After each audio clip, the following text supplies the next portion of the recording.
చాలామంది జీవితంలో వారికి మారాలని ఉంటుందండి, కానీ మారలేని పరిస్థితి. కొన్ని చిన్న బలహీనతలు ఏం చేస్తూ ఉంటాయంటే మార్పును చూడలేకపోతూ ఉంటుంది. డేగను చూసారా? చూడండి, డేగ తన జీవితంలో 40 ఏళ్ళు బ్రతికిన తర్వాత డేగకున్న ముక్కు విరిగిపోవడం చూస్తూ ఉంటాం. గోర్లు మెత్తపడిపోతూ ఉంటాయి.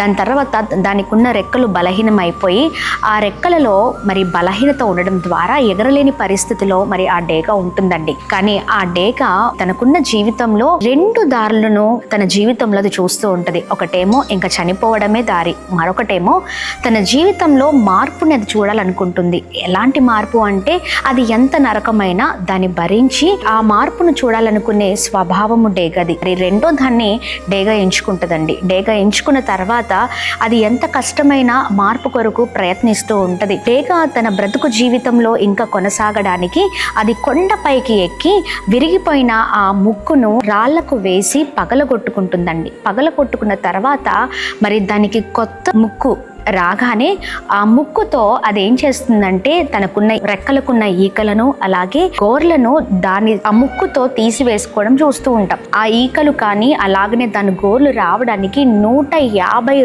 రోజులు చాలా కష్టమైన పరిస్థితి అది చూస్తూ ఉంటుంది. నరకాన్ని అనుభవిస్తూ ఉంటుంది డేగ. కానీ 150 రోజుల తర్వాత తన జీవితము స్పాన్ ఆఫ్ లైఫ్ పెరిగిపోతూ ఉంటుంది. ఇంకా 30 సంవత్సరాలు బ్రతికే యోగ్యతను అది పొందుకుంటూ ఉంటుంది.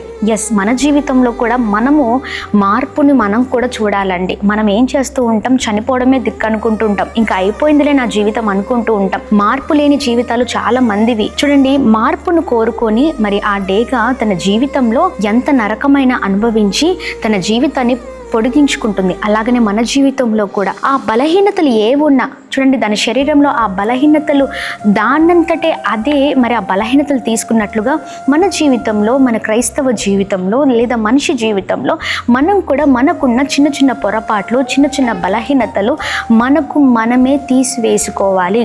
అప్పుడు మన జీవితంలో మనం ఉన్నతమైన స్థితిలోనికి వెళ్తూ ఉంటాం. అది ఎంత నరకమైన ఆ బలహీనతలు తీసుకోవడం, ఆ మార్పు చాలా కష్టం అండి. నా వల్ల కాదు, నా జీవితంలో ఇది అలవాటు అయిపోయింది, ఈ అలవాటు నేను పోగొట్టుకోలేకపోతున్నానంటే కుదరదు. అది ఎంత నరకమైన నువ్వు భరించు.